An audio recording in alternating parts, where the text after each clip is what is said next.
I think there is some deep concern these days about Iran. And Israel obviously is keeping their eye on Iran. The U.S., obviously, with what is happening there and the relationship that we have not had. And also Europe now in talking about sanctions. What's your concern? I really would do everything I could to prevent going to war with Iran, because it would solidify Iran.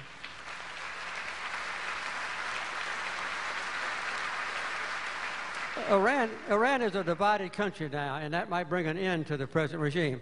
But if we attack them, it will unify them in a cohesive opposition to attackers. And if they are doubtful about developing a nuclear weapon, the surest way to make them decide to develop a nuclear weapon is to continue to threaten to attack them even before they develop it. Also, it would create an enormous regional war. And I believe that despite the animosity that now exists between some countries and Iran, most of the Arab world would rally to Iran's side if the United States and Israel attacked Iran.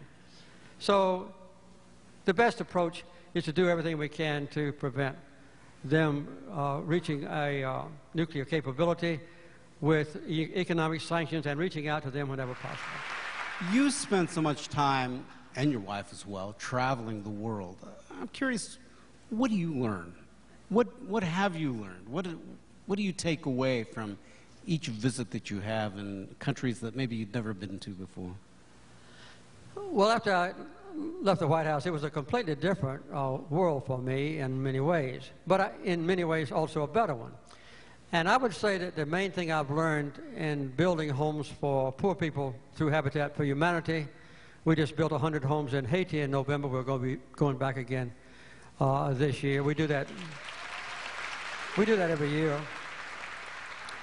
And doing away with guinea worm and treating tropical diseases is that when we go into a foreign country and meet with the poorest people in that country to give them some relief from their suffering, alleviate their needs, and work side by side with them, the main thing I've found in the last 30 years of that experience is that those people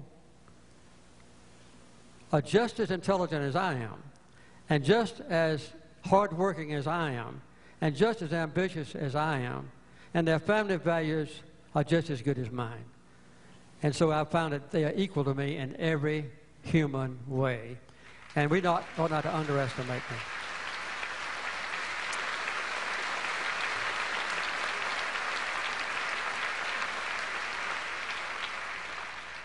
A Facebook question that we received, and are there any viable options, short of a constitutional amendment, that would truly fix our political process?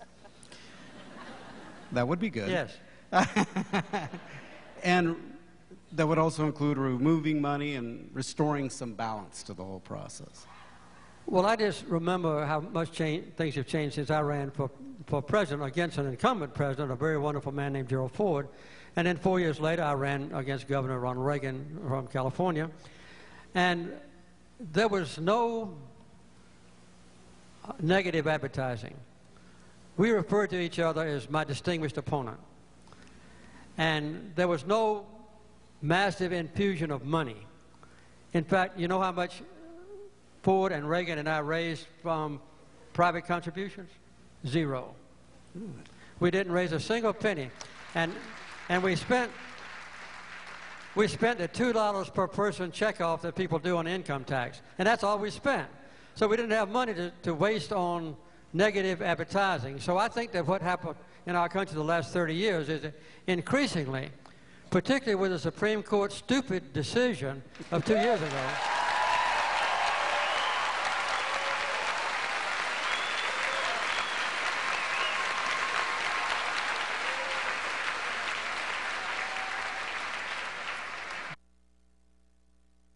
of money into the political campaign arena. Not just presidents, but also Congress and governors and U.S. senators. And a lot of that money is spent on negative advertising, just with the basic premise of tearing down the reputation of your opponent. And most American people say, we don't like negative advertising, but it works. You just saw it work in Florida. You just saw it work a couple of weeks ago in South Carolina. It works. And this is something that I would hope could be sometimes reversed. My hope is that as the Supreme Court members see what has happened to our political system with their ruling, that they will reverse themselves in the future. I don't think the Congress is going to do it themselves. That's the main problem.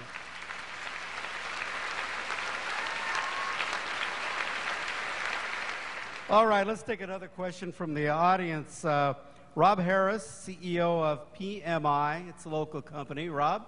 I run a company that we have two great American brands. We sell in China. We have a robust business there. So if asked by President Obama for advice on how to balance between a positive top-to-top relationship between himself and Secretary General Hu Jintao and issues around renminbi appreciation, carbon emissions, human rights issues that are in China, what advice would you have for him? Well, I would give him the same basic advice that I mentioned here. We ought to cooperate with China whenever possible and compete with them peacefully. The Chinese are making great progress, as you know, and in economics and so forth. They're building not only new high-speed rails, but new universities. And they're concentrating on international preparation for their students. For instance, not too long ago, I was in Yunnan province, and I spoke to a young student body of about 6,000 students. And then they asked me questions from the audience. We didn't need any translators. The whole thing was in English. Every student spoke English fervently. So they're making very great progress. And last year, the Chinese had 157,000 Chinese students in America. So they're taking every advantage of benefiting from our language and our culture, our education, and they're reaching out to us. I think we ought to reach out to them on an equal basis, but in an aggressive basis.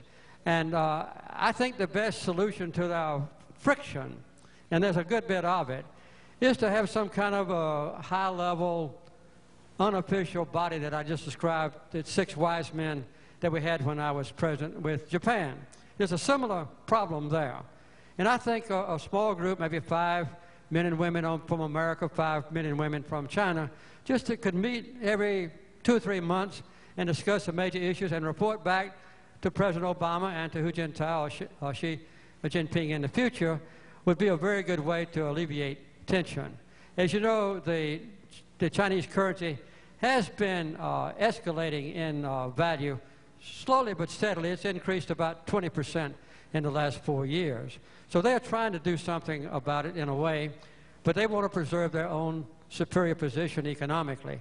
I don't say that they are altruistic or anything like that, but what they want more than anything as China evolves politically and economically is to have the United States remain in its present superior position on earth. They want stability while they benefit from their enormous trade and commerce. Amber Lopez, another audience question, a young professional. I'm an old professional, so it's a young professional. Thank you. Mr. President, my question is in regards to the intersection between morality and religion. When you were negotiating peace between the Israelis and the Egyptians, what role did religion play? The Jews had services in our little room every Saturday. The Muslims had services every Friday, and I had services every Sunday in the same room. We just had to change very quickly the furnishings and so forth.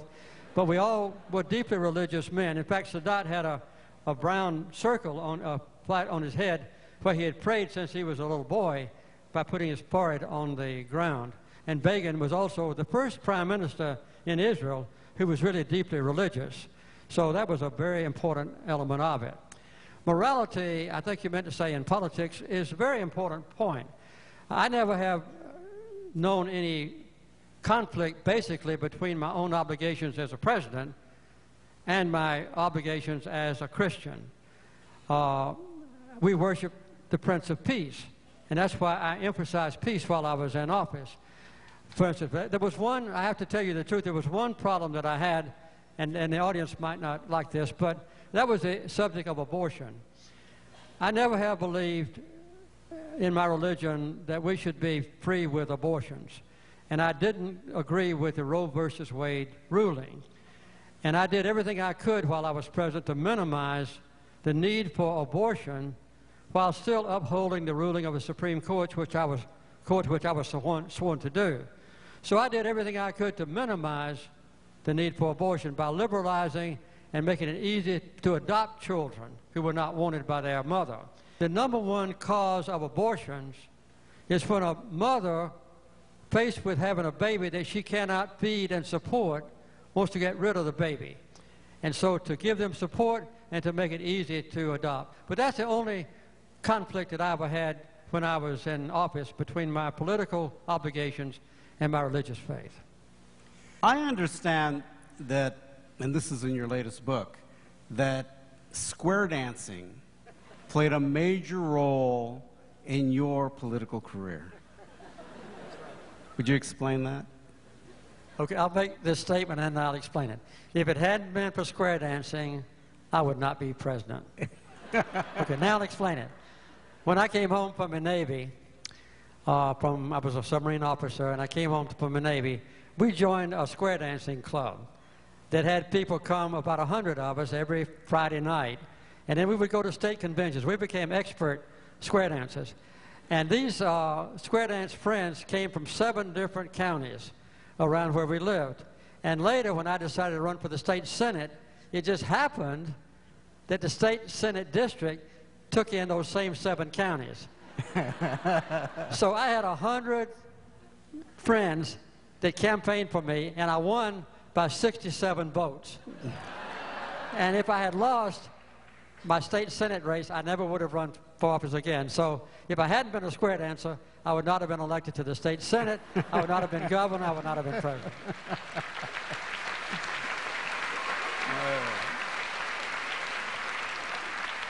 By the way, my wife and I still square dance. Every year we have a one-day session at the Carter Center, and we invite our key supporters to come there for an all-day briefing. And the next day, about 2/3 of them go down to Plains, Georgia, where Rose and I live. We only have 600 people who live in Plains. So we have a square dance on the main street.